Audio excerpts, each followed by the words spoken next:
Let me ask you something personal. When was the last time you really talked with complete honesty about your sexual health? Not just vague hints or silent expectations, but a real conversation about your desires, your needs, your concerns. If your answer is, "It's been a while," or "Never," you are not alone. Thousands of older adults face this very challenge every single day, wanting more intimacy, needing to express something, but feeling blocked by embarrassment, fear, or cultural stigma. In this segment, we'll uncover how open communication isn't just helpful, it's essential for a healthy, fulfilling sex life at any age. Let's dive in. Why communication matters even more with age. As we grow older, our bodies change, and so do our emotional and psychological needs. Hormonal shifts, health conditions, medications, stress, and life experiences all begin to shape our physical intimacy in different ways. Unlike in our 20s or 30s, sexual connection after 50 often demands more intention, patience, and emotional understanding. And that's where communication comes in.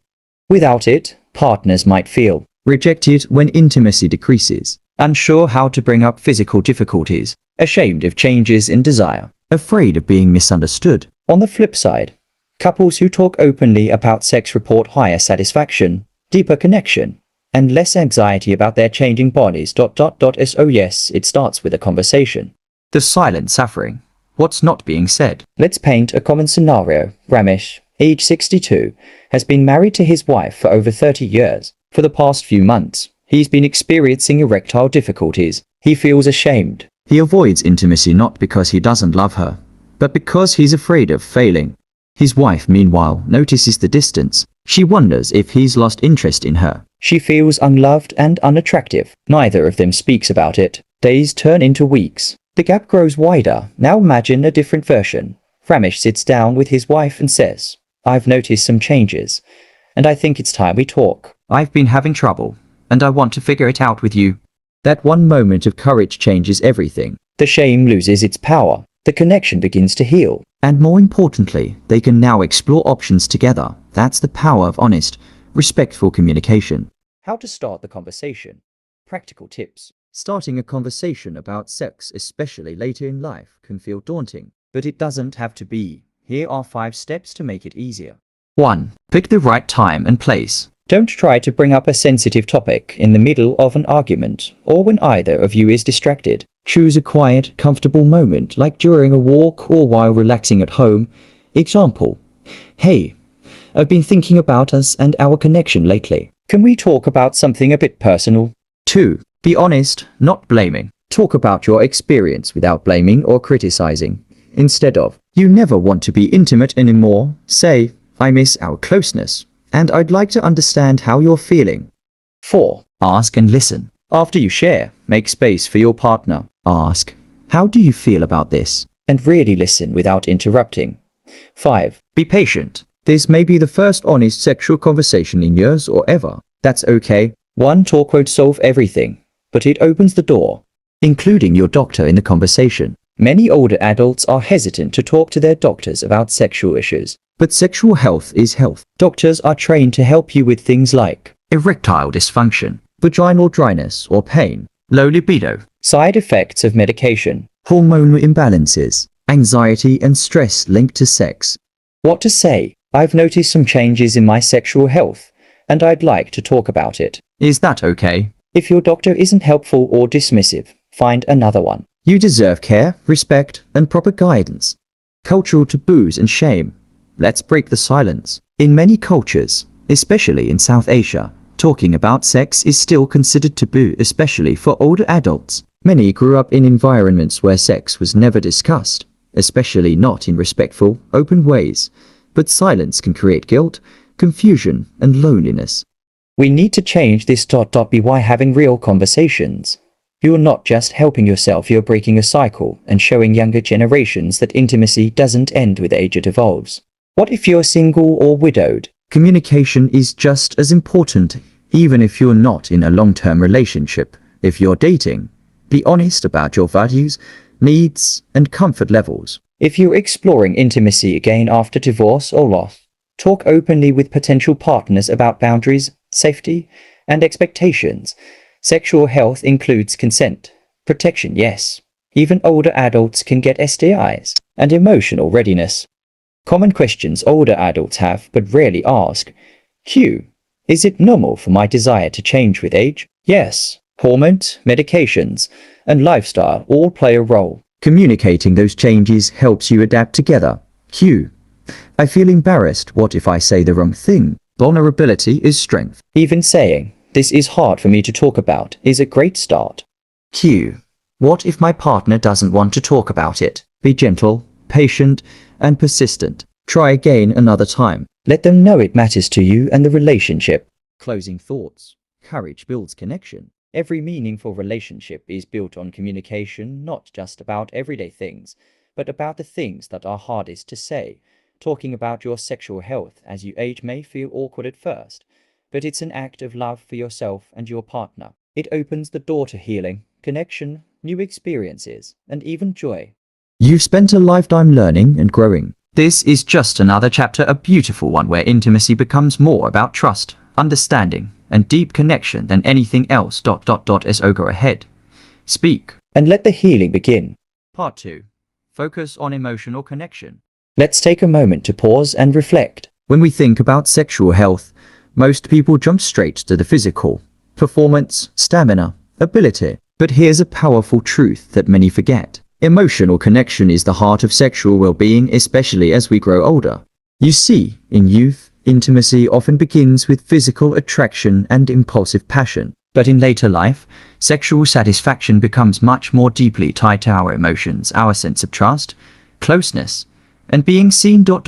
In this part of our series, we'll explore why emotional bonding is not just helpful, it's essential, and how nurturing it can reignite desire, deepen intimacy, and improve your overall health. Why emotional intimacy is so vital with age. As we age, our bodies naturally undergo changes. Hormone levels shift, energy levels fluctuate, sensitivity and arousal patterns change. Health conditions and medications may alter sexual function. All of this can impact our sexual experience. But that doesn't mean intimacy needs to fade. In fact, many older couples report having richer, more meaningful sexual relationships in later life because the foundation is emotional connection, not just physical urgency. When two people feel safe, understood, and emotionally close, their physical intimacy becomes more fulfilling, even if it's less frequent or less physically intense. What emotional connection looks like in real life. Let's talk about two couples. Couple A, Ritu and Anil, married for 35 years. They rarely talk about their feelings. When Ritu wants to be close, Anil often feels tired or distracted. When Anil initiates, Ritu feels disconnected or not in the mood. There's no conflict, but there's no deep connection either. Their intimacy has faded not because they don't care about each other, but because they've stopped sharing emotionally. Couple B, Farida and Imran, also married for 35 years. They go on walks, they talk about their fears, joys, and even their insecurities. They laugh, hug, support one another, and make time for affection, not just sex, but cuddling, holding hands, and small touches. Their physical intimacy isn't perfect, but it's alive. Why? Because they nurture emotional closeness every day. That's the difference emotional connection can make. The science behind it. Emotional intimacy triggers the release of hormones like oxytocin and dopamine, the same feel-good chemicals involved in romantic bonding and sexual satisfaction. When we feel emotionally safe and connected, our stress levels drop, our trust increases, our desire is more likely to emerge naturally. Emotional disconnection, on the other hand, leads to performance anxiety, misunderstandings, decreased libido, feelings of rejection or loneliness. So when you focus on your emotional connection, you're not just improving your relationship, you're literally improving your brain chemistry. How to build or rebuild emotional intimacy. You might be thinking, but we've been together for so long. How do we bring that spark back? Good news. Emotional connection isn't a mystery. It's built on small, intentional habits. 1. Start talking about the little things again. It doesn't always have to be deep conversations. Sometimes just talking about your day, your thoughts, or memories can re-establish closeness. Try this every evening. Take 10 minutes to sit with your partner, no phones, no TV, and ask, how was your day? Or, what's on your mind? 2. Use touch beyond sexuality. Human touch is healing. Hold hands, sit close, Give a gentle massage. These small acts of physical presence help bridge emotional gaps, especially if sexual intimacy feels uncertain or intimidating. Start with simple, non-sexual touch. It can ease tension and build comfort. 3. Express appreciation. Long-term relationships often fall into a rhythm where we take each other for granted. Break that pattern by saying thank you, complimenting your partner, or acknowledging their effort. Example: I really appreciate how you always make my tea just right. I love how you still smile when I walk into the room. These words may seem simple, but they go straight to the heart. 4. Be vulnerable about your feelings. If you're feeling nervous, insecure, or disconnected, talk about it. Vulnerability invites closeness. Try saying, I miss how we used to cuddle in bed. Lately, I've been feeling distant, and I don't want that to come between us. These gentle truths build bridges.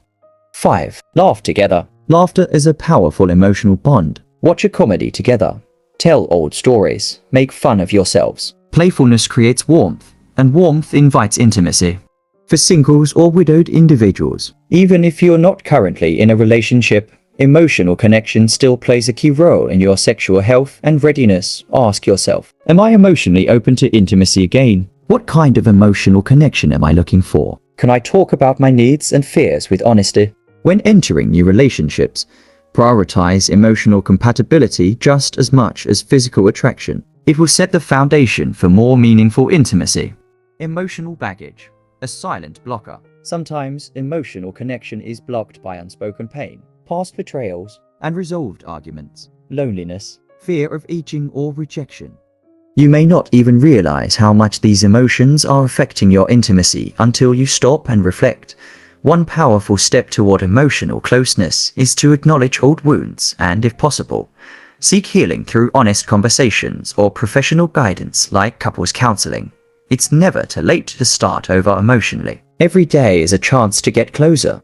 Common emotional roadblocks and how to overcome them. 1. We've been together too long to change. Truth. It's never too late. Even one small change, a compliment, a touch, a shared moment can start a new chapter. 2. I feel awkward expressing my emotions. Start small. You don't have to be poetic. Just say, I love you, I'm thinking about you, or you matter to me.